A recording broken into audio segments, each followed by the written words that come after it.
It's another Flip Through Friday.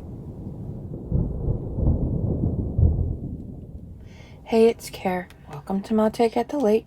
Doesn't it seem like Flip Through Friday happens every 8 seconds? Yeah, it just seems like every day is Friday anymore. Not that I don't like Flip Through Friday, it's just that time just keeps getting faster and faster and faster. Finished my dark fairy tale themed project and thought I would show it to you before I wrap it up for the wedding. It is a destination wedding, by the way, so I'm heading away for some time. And I got a million things to do. Might as well record a video. Right? I knew what I kind of wanted to do. I wanted a dark fairy tale themed something or other. This has been through several morphs and iterations, and this is where we landed. She really likes owls and he really likes bears, and so I have been calling them the owl and the bear. So that's what their wedding card looks like. I had this cluster I was going to put on the cover of one of these two projects, and I didn't like it on the cover of either. So I ended up just making a card for them, customized card for them. Their wedding is dark fairy tale themed, and I took a lot of inspiration from their beautiful invite. I'll link that in the invitation where I show you all the invitation goodies. I'll link that video below. So I took a lot of inspiration from their invite, and it's kind of hard to see, but there's these beautiful dark trees on this dark green background. Their colors are dark green and a mulberry wine, dark burgundy, this color, sort of. And I got truckloads of this fabric left. I got it must have been a clearance sale or something, and it was just perfect. I have a truckload left over, so I'm gonna wrap the gifts in material with this around it. Dark green material like this, and this around it.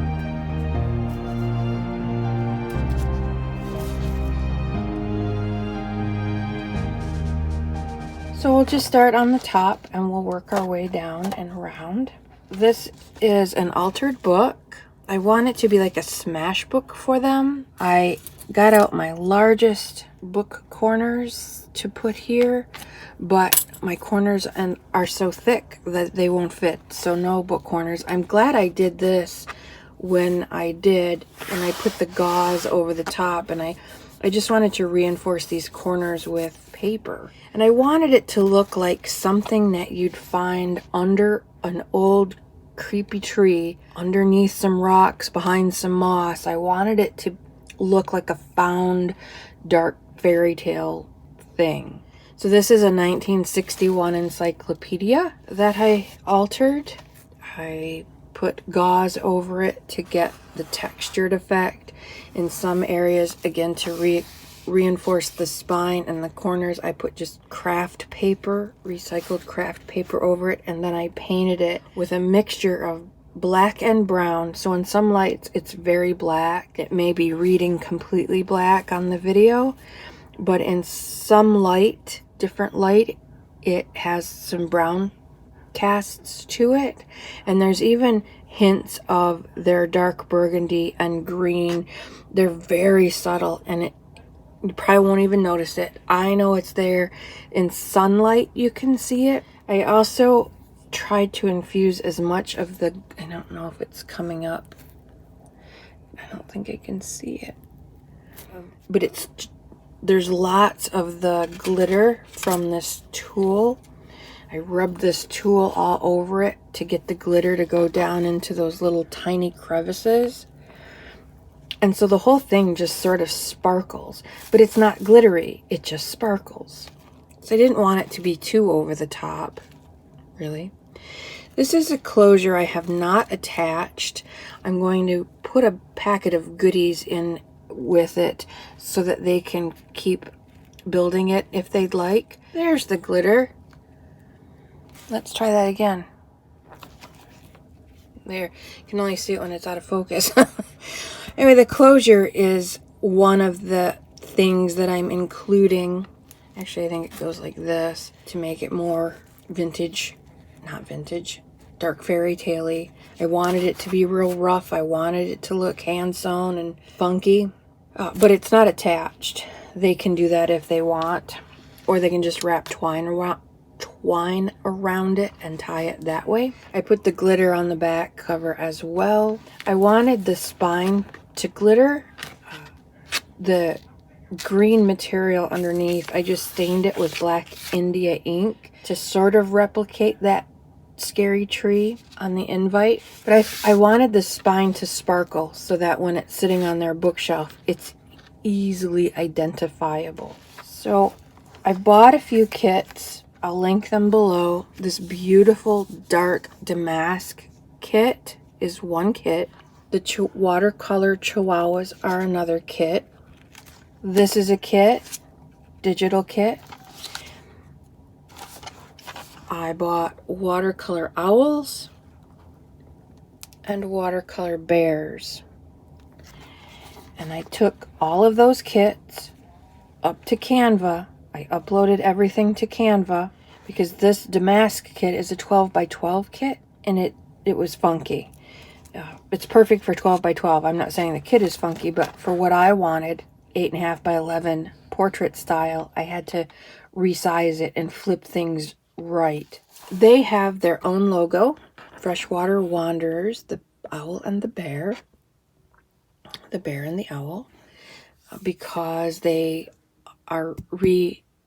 converting a school bus and they're going to do bus life for a while. So I incorporated their own logo in the front page.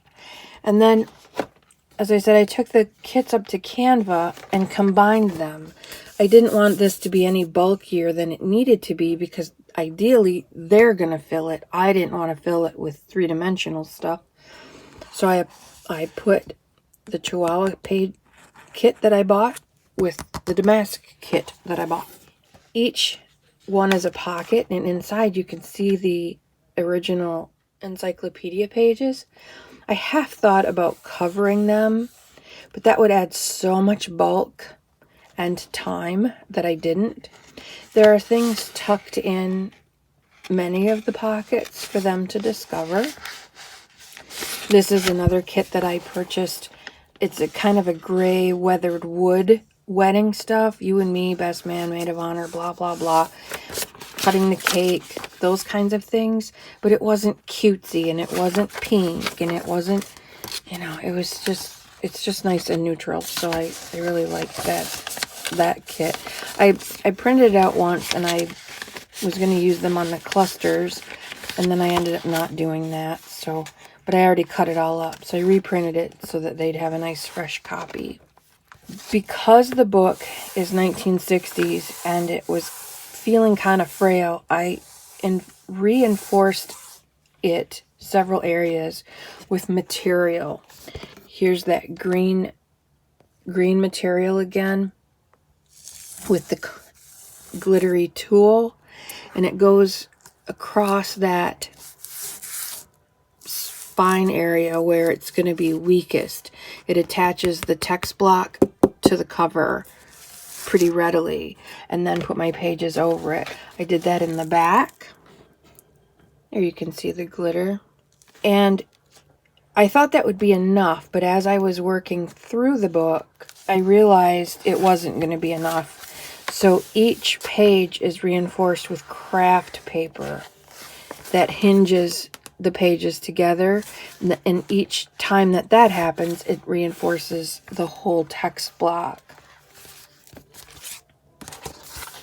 And every one is a pocket, either a side pocket or a top pocket. I got some more wedding-y stuff, or couple stuff, family stuff. These are rub-ons. Those live in there. And then just went to putting the Digikit pages onto the encyclopedia pages. I don't remember where I saw it, but I really liked the idea, and I tucked it away in the back of my brain, and I have no idea. I apologize. It's not somebody that I watch, and I don't remember even why I stopped on it, because I wasn't even thinking about it at the time. But that person was explaining how they get their pages so perfectly flat, and it looks like these are all one. It doesn't look like it's a paper stuck to a paper. And one of the things she said she did was brayer it. And so I put a piece of craft paper over to protect my kit, and I used my brayer.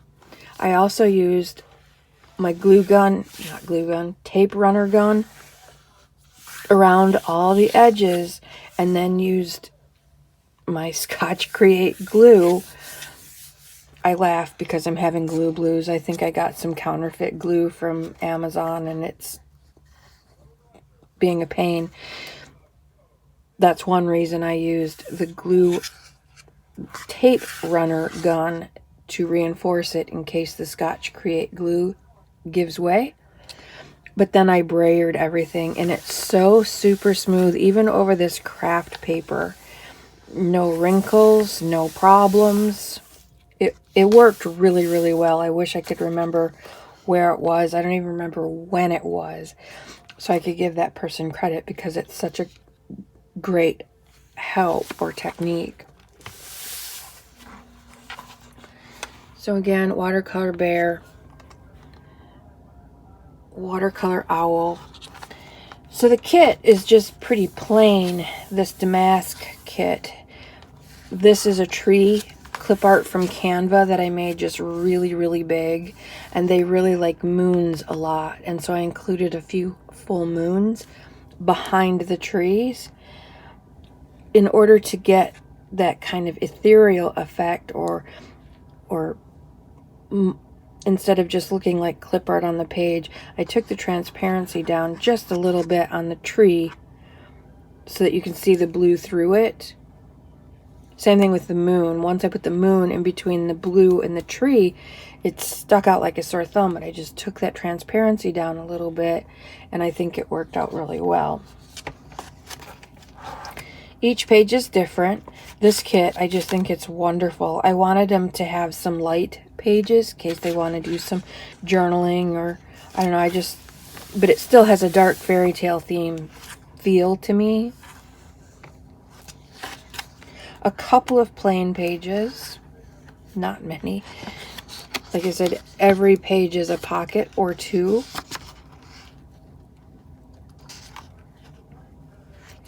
I used a couple of pages from a different kit.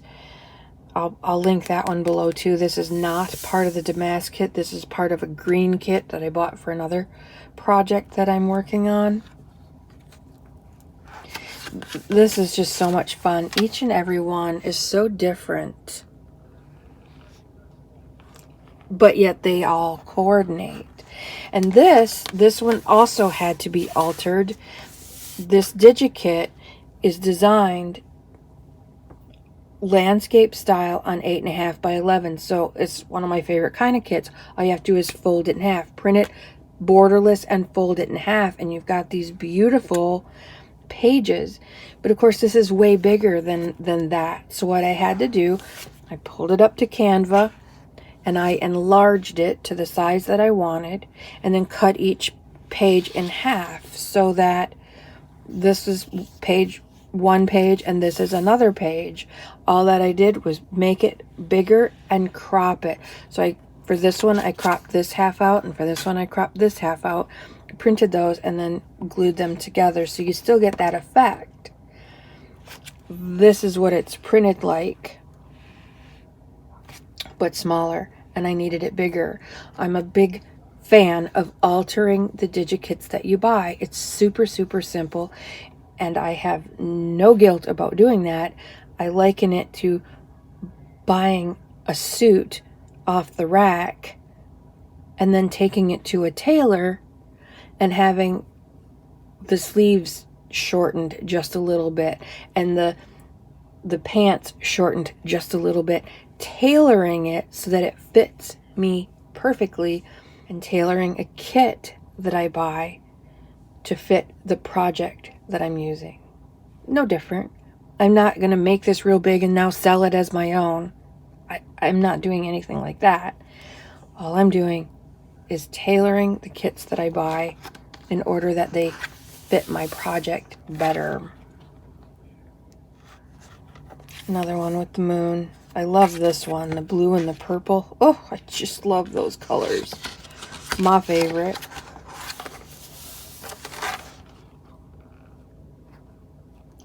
Such a beautiful kit, that one. They all are. I just was thrilled to find all of them. They were all perfect. The little owls are just... and the bears. And they're on transparent backgrounds, so they're so easy to work with in Canva. Or Photoshop or Procreate or whatever one that you use. That particular person knows how to make a clip art kit. It looks plain, but it's got the tree, 2 different trees, and I love it. Hey, bud. Hi, buddy. This one, yeah, you can see it pretty good. You can see the text of the encyclopedia through this one, and I think that's pretty cool. It looks like part of the design. These even have grungy, fun corners.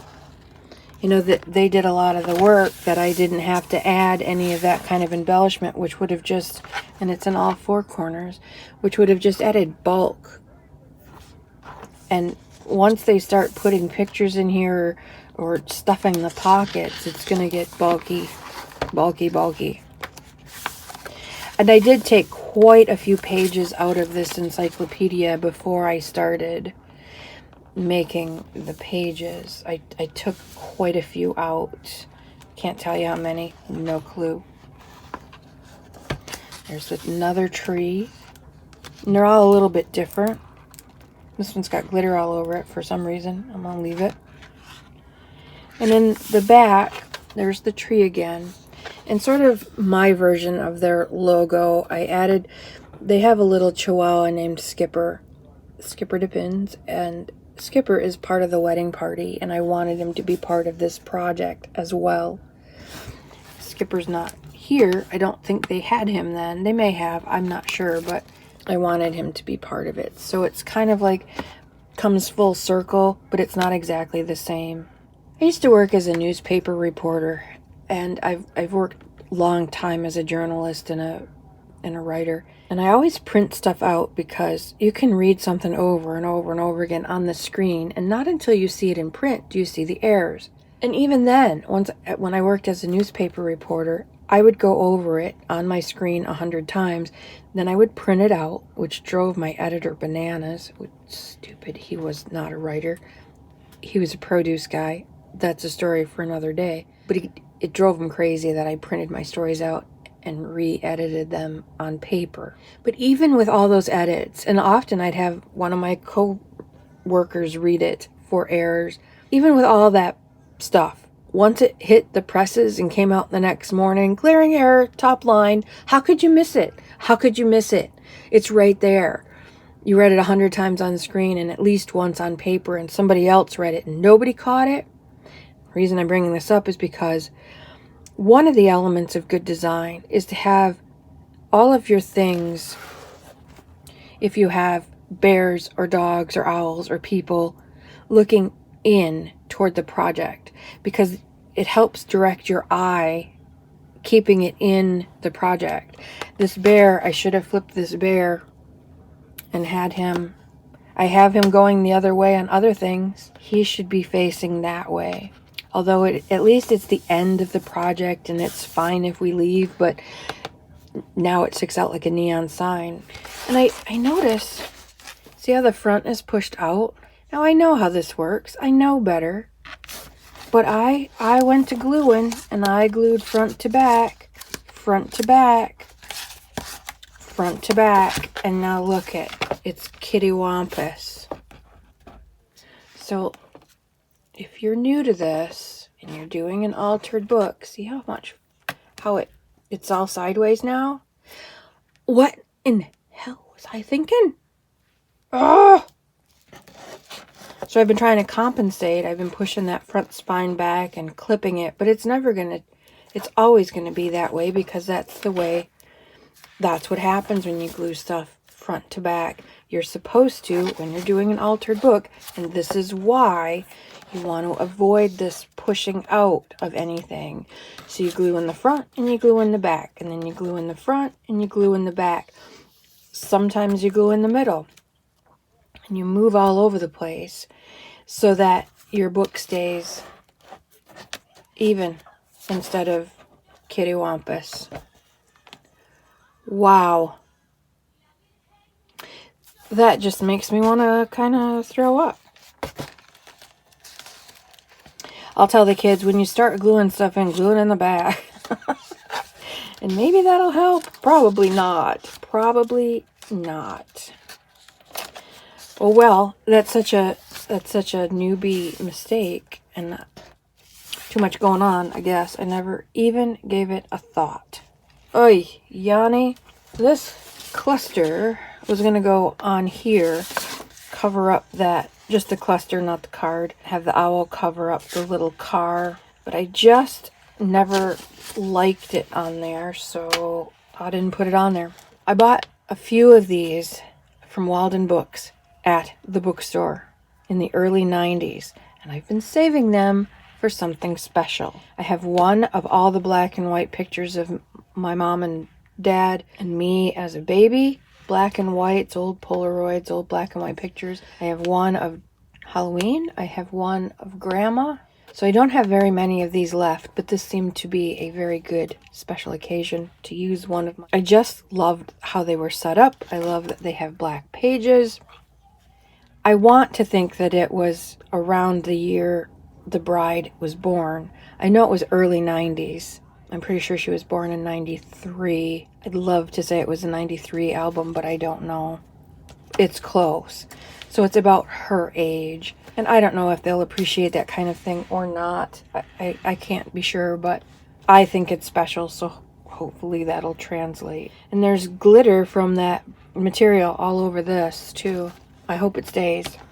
Maybe I'll put a fine spray of something over it to ensure that it stays.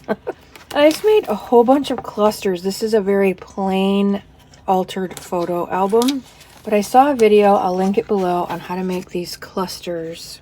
And I made my own video. It'll be out either shortly before or shortly after this one about my process of making these. I used bits and pieces of their invitation. I contacted their stationer and had her send me some offcuts and whatnot of their stuff, and she sent me a few extra goodies, and it was so fun to have the real stuff to play with, because I couldn't find the exact color, and if I found the exact thing, I had to buy 6,000 reams of it, and I'm making clusters.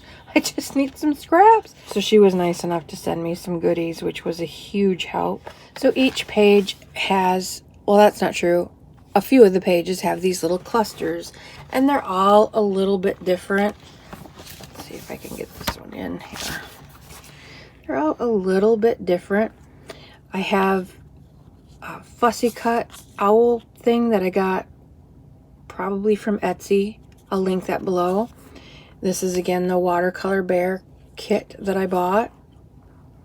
And pieces of the tulle, pieces of material, and corrugated cardboard, pieces of their invite.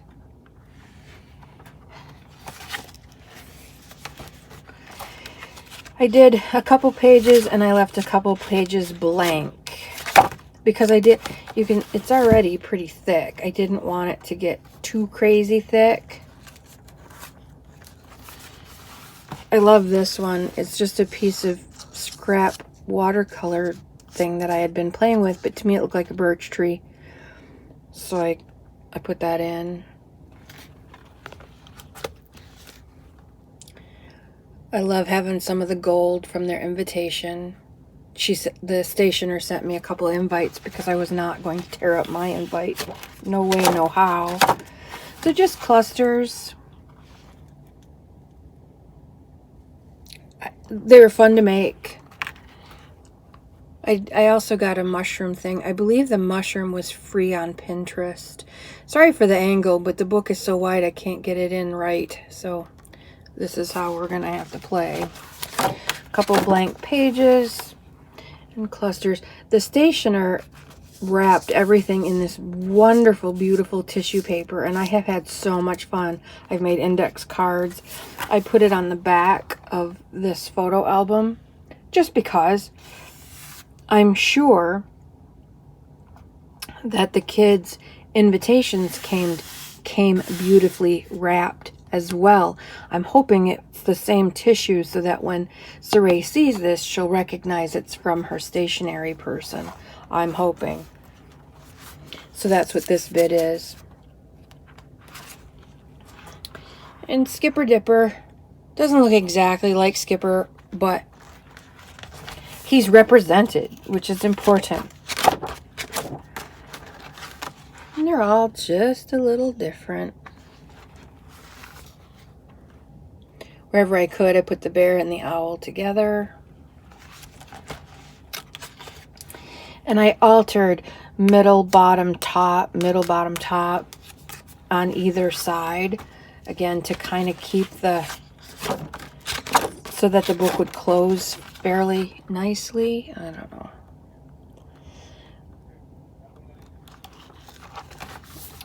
I love the little mushrooms. And the little bits of gold that come up here and there. This one I added some bling to. Let me see it blingy. Some sparkle. There he goes. Another bear. I have loads and loads and loads of stuff left over because I gathered way more stuff than I needed. But I'd rather have it that way than not enough.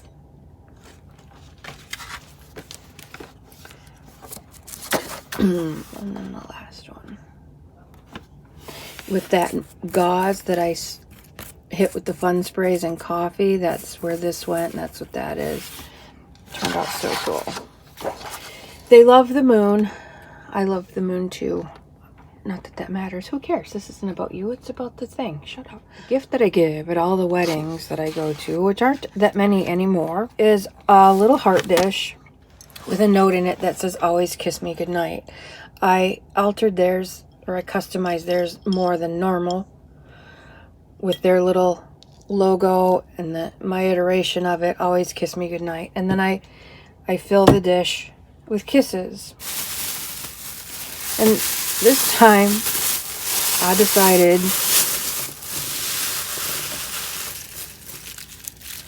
to customize their kisses. So I went up on Canva and I got the right size circle. I made the right size circles and I used the kit that I already had. I just made them really tiny. I'm telling you, a 3/4 inch hole punch would have been wonderful. I hand cut all these because I don't have time to get one, and I don't have one. So I just, at night before I went to bed, I'd cut a few out and cut a few out. But they're all different. Well, I shouldn't say all. Lots of different designs. The owl, the bear, Skipper Dippins, they're all represented. And the moon. And between you and me and the fence post, and something fun for them to discover, and so they never forget who it's from, I snuck in 4 Bostons. Just for fun. Because that's how I roll. Anyway, so I have to go wrap this gift now. And like I said, I'm going to use the extra material that I have and wrap it up with this as a bow. With this pretty sparkly stuff as the bow.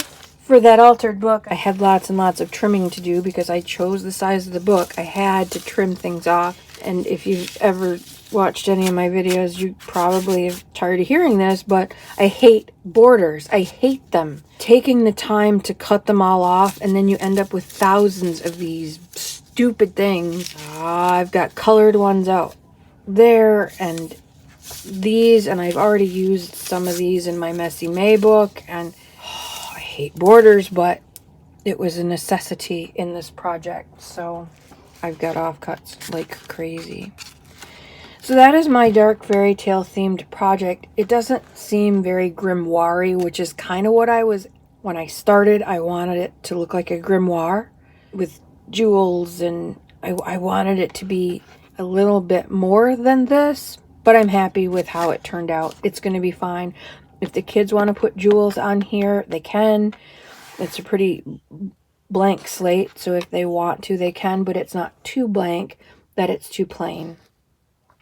It's fine as it is. It's subtle, and that works too. So that's my flip through Friday for you this week. I hope you have a fabulously lovely crafty weekend. Go love up your beastlies, because you never know what tomorrow's gonna bring. I'll check at the lake. Out for now.